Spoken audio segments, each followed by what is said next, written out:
بسم اللہ الرحمن الرحیم۔ اسی حکمت عملی کے تحت آپ صلی اللہ علیہ وسلم نے احد کے میدان میں احد کا معرکہ شروع ہوا چاہتا ہے، اور احد کے میدان میں دونوں فریق، دونوں گروہ مشرکین مکہ بھی اور محمد صلی اللہ علیہ وسلم اور آپ کے ساتھی بھی پہنچ چکے ہیں۔ آپ نے حکمت عملی کے تحت بلند جگہ پر آپ نے قیام کیا ہے، پڑاؤ ڈالا ہے پہاڑی کے اوپر، اور پہاڑ کی دونوں سائڈوں کو آپ نے اپنے دائیں اور بائیں رکھا ہے، اونچی جگہ کو، تاکہ ادھر ادھر سے حملہ جو ہے وہ زیادہ نہ ہو سکے۔ وہاں پر ایک اہم ترین جگہ جو ہے وہ ہے دونوں پہاڑوں کے درمیان میں سے ایک درہ ہے، ایک راستہ ہے جو آپ کی پیٹھ کے پیچھے آنا تھا۔ جب جنگ شروع ہونی تھی، جب مقابلہ شروع ہونا تھا، تو وہ آپ کی پشت پر ہونا تھا۔ تو آپ صلی اللہ علیہ وسلم نے وہاں پر حضرت عبداللہ بن جبیر بن نعمان کی قیادت میں 50 تیر اندازوں کو وہاں پر متعین کیا ہے۔ یہ سب سے اہم پوائنٹ تھا جہاں آپ ان کو متعین کر رہے تھے، اور آپ صلی اللہ علیہ وسلم ان سے اس قدر تاکید ان کو فرما رہے ہیں کہ دیکھو، یہاں پر ہی تم نے رہنا ہے اور یہاں سے بالکل ہلنا نہیں ہے۔ ہم اگر جیت جائیں، تم دیکھو کہ کافر وہاں سے بھاگ چکے ہیں، مشرک وہاں سے بھاگ چکے ہیں، اور ہم جیت چکے ہیں، اور تمام سامان ان کا مال غنیمت جو ہے وہ ہم نے اکٹھا کر لیا، پھر بھی تم نے یہاں سے نہیں ہلنا جب تک کہ میرا پیغام تم کو نہ آئے۔ اور اگر تم دیکھو کہ ہمیں وہاں پر شکست ہو گئی، ہم ہار چکے ہیں، اور مشرکین کا جو لشکر ہے وہ ہمیں بالکل وہاں پر شکست دے چکا ہے، بلکہ آپ نے یہاں تک فرمایا کہ ہماری وہاں پر جو مسلمانوں کی لاشیں اگر ان کو پرندے بھی آ کر کھا رہے، تب بھی تم لوگوں نے اس جگہ کو نہیں چھوڑنا۔ اتنی بڑی تاکید اتنی بڑی تاکید آپ نے ان کو فرمائی کہ آپ لوگوں نے اس درے کو نہیں چھوڑنا، اس راستے کو نہیں چھوڑنا، یہ ہماری پشت پر ہے، اور یہ نشیبی ہے، نیچے ہے، یہاں سے حملہ ہو سکتا ہے پیچھے کی طرف سے۔ بہرحال ان کو وہاں پر متعین فرما دیا ہے آپ صلی اللہ علیہ وسلم نے۔ ادھر جو لشکر ہے مشرکین مکہ کا وہ بھی مد مقابل آ چکا ہے۔ ابو سفیان جو ہے وہ قبیلہ بنی عبدالدار کو، جو ہمیشہ سے قریش کے اندر یہ کچھ محکمے جو تھے وہ کچھ قبائل کے سپرد تھے کہ پانی کون پلایا کرے گا حاجیوں کو، اور جھنڈا جو ہے وہ جنگ کے موقع پر کس قبیلے کے پاس ہوگا، تو یہ طے تھا کہ قبیلہ بنی عبدالدار کے پاس ہوگا۔ ان کے پاس جاتا ہے جھنڈا اٹھانے والوں کے پاس، اور ان سے کہتا ہے کہ دیکھو، بدر میں بھی تم لوگوں نے جو ہے وہ جھنڈا گرا دیا تھا اور بزدلی کا مظاہرہ کیا تھا، اگر تم جھنڈے کو نہیں سنبھال سکتے تو یہ واپس کر دو کسی اور کی حمزی میں۔ یہ جذبات کو برانگیختہ کر رہا ہے، ابھار رہا ہے ابو سفیان۔ تو انہوں نے کہا کہ نہیں، اب تم دیکھو گے کہ ہم کیا کرتے ہیں۔ بہرحال اس طرح کی بات انہوں نے کی ہے، اور اس طرح سے اب معرکہ جو ہے وہ شروع ہوا چاہتا ہے۔ صفر ٹائم ہو چکا ہے، بالکل معرکہ شروع ہوا چاہتا ہے، اور ایک اسی قبیلہ بنو عبدالدار کا ایک فرد جو ہے طلحہ بن ابی طلحہ وہاں سے نکلتا ہے اور مبارزت طلب کرتا ہے۔ بہت مشہور ہوتا ہے یہ آدمی جنگجو، بہت اس کی شہرت ہوتی ہے، عام آدمی اس کے مقابلے میں نہیں جاتے۔ لیکن یہ جنگ شروع ہونے سے پہلے قریش کی 2 چالیں ہیں جو میں آپ سے عرض کرنا چاہتا ہوں۔ ایک چال تو ان کی یہ ہے کہ ابو سفیان نے، مشرکین مکہ نے پیغام بھیجا ہے انصار کو کہ دیکھو، آپ سے ساتھ ہمارا کوئی لڑائی نہیں ہے، کوئی مسئلہ نہیں ہے، کوئی پریشانی نہیں ہے، ہماری لڑائی تو ہے محمد صلی اللہ علیہ وسلم سے اور وہ مہاجرین جو مکہ سے ہجرت کر کے آئے۔ اگر آپ لوگ اس موقع پر محمد صلی اللہ علیہ وسلم کا ساتھ چھوڑ دو اور واپس چلے جاؤ تو ہمارا اور آپ کا امن ہے، کوئی لڑائی نہیں۔ تو یہ بڑا نازک موقع تھا، اس طرح کا پیغام جو انصار کو بھیجا جا رہا ہے۔ آگے سے وہ جو پہاڑ جتنا ایمان رکھتے تھے، انہوں نے مضبوط قسم کے جواب دیے ہیں اور کہا ہے کہ ہم اللہ کے رسول کے ساتھ کھڑے ہیں،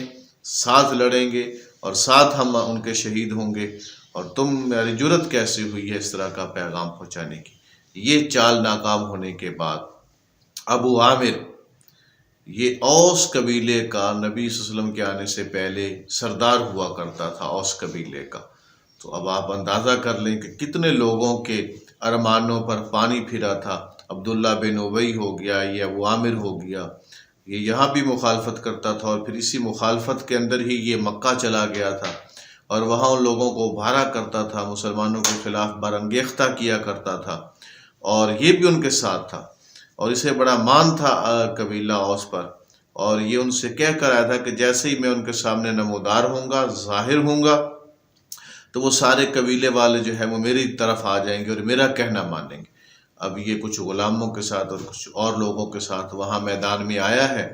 اور اس نے اوس قبیلے کو مخاطب کر کے کہا ہے کہ اے اوس قبیلہ، میں ابو عامر ہوں تمہارا سردار۔ تو اللہ کے رسول صلی اللہ علیہ وسلم نے اس کا نام فاسق رکھا ہوا تھا، تو ادھر سے جواب ملا ہے کہ او فاسق، او ابو عامر فاسق۔ کہا او یہ تو میری جو قوم ہے میرے جانے کے بعد یہ کس طرح کے الفاظ اس نے کہنا شروع کر دیے ہیں، کس طرح کے فتنے میں یہ مبتلا ہو چکی، اس طرح کی وہ باتیں کرتا رہا، اور یہ چال بھی ناکام ہوئی ہے قریش مکہ کی۔ ابو سفیان کی دو چالیں جو تھی بالکل عین لڑائی کے موقع پر یہ دونوں ناکام ہوئی۔ طلحہ بن ابی طلحہ، اب قبیلہ بنو عبد الدار کا یہ فرد پرچم لیے میدان میں آتا ہے، مبارزت طلب کرتا ہے، مد مقابل طلب کرتا ہے۔ حضرت زبیر رضی اللہ تعالیٰ عنہ، یہ حضرت صفیہ جو نبی صلی اللہ علیہ وسلم کی پھپھو ہیں، ان کے یہ بیٹے ہیں، یہ وہاں پہ نکلتے ہیں، اس کا مقابلہ کرتے ہیں اور اس کو جہنم واصل کرتے ہیں، اور اس طرح سے اب جنگ شروع ہو چکی ہے، لڑائی شروع ہو چکی ہے۔ قبیلہ بنی عبد الدار کو چونکہ ابو سفیان نے برانگیختہ کیا ہوا تھا، وہ اسی برانگیختی کے اندر جو ہے وہ ایک آدمی قتل ہوتا ہے تو دوسرا آ جاتا ہے، دوسرا ہوتا ہے تو تیسرا آ جاتا ہے۔ اس قبیلے کے کل 8 افراد شریک تھے، اور 8 کے 8 نے یکے بعد دیگرے وہاں پر اٹھایا، اور 6 تو ایک ہی گھر کے تھے، 6 تو ایک ہی گھر کے تھے، ٹوٹل 10 افراد شریک تھے، تو 10 کے 10 افراد نے یکے بعد دیگرے اٹھایا ہے، اور سارے کے سارے قتل ہوئے ہیں، اور وہاں پر ان کا پرچم جو ہے وہ اب گرا ہوا ہے، قریش کا پرچم زمین پر گر چکا ہے، اور مسلمان جو ہیں وہ اب آگے بڑھتے جا رہے ہیں، صفیں چیرتے جا رہے ہیں، اور تیزی کے ساتھ مسلمان اپنے مد مقابل کو للکارتے جا رہے ہیں، اور مد مقابل کو صفوں کو چیرتے ہوئے۔ اس میں جو ایک اور بڑا پیارا واقعہ تھا وہ حضرت ابو دجانہ کا تھا۔ نبی صلی اللہ علیہ وسلم نے تلوار لہرائی ہے اور کہا ہے کہ اس کا حق کون ادا کرے گا، اس تلوار کا آج حق کون ادا کرے گا؟ تو بہت سارے صحابہ، خود حضرت علی بھی، حضرت عمر بھی، حضرت زبیر بھی، حضرت زبیر خود کہتے ہیں کہ میرے دل میں بھی تھا کہ میں یہ تلوار حاصل کروں، لیکن اللہ کے رسول نے تلوار جو ہے وہ ہمیں نہیں دی ہے۔ تو ابو دجانہ بعد میں آیا ہے، اور اس نے کہا ہے کہ یہ تلوار اللہ کے رسول مجھے دے دیں، میں اس کا حق ادا کروں، تو اللہ کے رسول نے اس کو دے دی۔ حضرت زبیر کہتے ہیں میں دل میں سوچ رہا تھا کہ میں قریبی رشتہ دار تھا، میں پھپھو کا بیٹا تھا، میں نے تلوار مانگی اور اللہ کے رسول نے مجھے تلوار نہیں دی، اور ابو دجانہ کو دی ہے۔ اب میں اس کو دیکھتا ہوں ابو دجانہ کرتا کیا ہے، لیکن کہتے ہیں کہ پھر جب میں نے ابو دجانہ کو دیکھا ہے، جس بہادری کے ساتھ وہ لڑ رہا ہے، جس دلیری کے ساتھ وہ لڑ رہا ہے، جس جافشانی کے ساتھ وہ لڑ رہا ہے، تو میرے دل میں یہ بات آ گئی کہ جو تلوار کا حقدار تھا اللہ کے رسول نے، حضرت محمد صلی اللہ علیہ وسلم نے اسے ہی تلوار دی ہے، واقعی ابو دجانہ ہی اس کا حقدار تھا۔ ابو دجانہ لڑتے لڑتے، صفوں کو چیرتے چیرتے، وہ جو خواتین جہاں پر تھی، جہاں خواتینوں نے صف آرا ہوئی تھیں اور ان کی جو کمانڈر تھی، وہاں تک آپ رضی اللہ تعالیٰ عنہ پہنچ گئے ہیں، اور قریب تھا کہ آپ تلوار جو ہے آپ نے اٹھائی ہے اور اس ایک خاتون کو آپ مارنا بھی چاہتے تھے، لیکن پھر اس وجہ سے آپ نے تلوار کو واپس لیا ہے کہ کہیں رسول پاک کی دی ہوئی تلوار کسی عورت کو نہ لگ جائے۔ اور حالانکہ وہ عورتیں جو تھی وہ تو بڑی جوش دلا رہی تھی، گانوں کے ذریعے، نغموں کے ذریعے غیرت دلا رہی تھی، اور خود وہ جنگ کو بھڑکا رہی تھی اور خود جنگ کرنے آئی تھی، لیکن اس کے باوجود ابو دجانہ نے ان سے ہاتھ کو کھینچا ہے، اور ان عورتوں کی جو سپہ سالار تھی، ان کی جو قیادت کر رہی تھی، وہ ہندہ بنت عتبہ جو ابو سفیان کی بیوی تھی،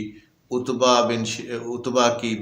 بیٹی تھی، وہ ان کی قیادت کر رہی تھی۔ تو اسی کے اوپر ابو دجانہ نے اپنی تلوار کو لہرایا تھا اور پھر واپس کیا کہ نہیں، میں رسول پاک کی دی ہوئی تلوار کو جو ہے وہ اس طرح سے نہیں کروں گا، ان کے اوپر جو ہے وہ نہیں کروں گا۔ تو اس طرح سے بہت زیادہ مارکا برپا ہے، مشرکین کی صفیں چیری جا رہی ہیں، مسلمان آگے بڑھ رہے ہیں، اور انتشار نمودار ہونا شروع ہو چکا ہے مشرکین کی صفوں میں۔ مسلمان مادی و نظر میں بظاہر فاتح نظر آ رہے ہیں کہ انہوں نے یہ فتح کر لیا ہے مارکا، اور کفار کی صفوں میں شکست کے آثار نمودار ہو چکے ہیں۔ اس کے بعد کے کیا معاملات ہیں، آگے کیا ہوا ہے جنگ میں، اگلی نشست میں۔ بہت شکریہ۔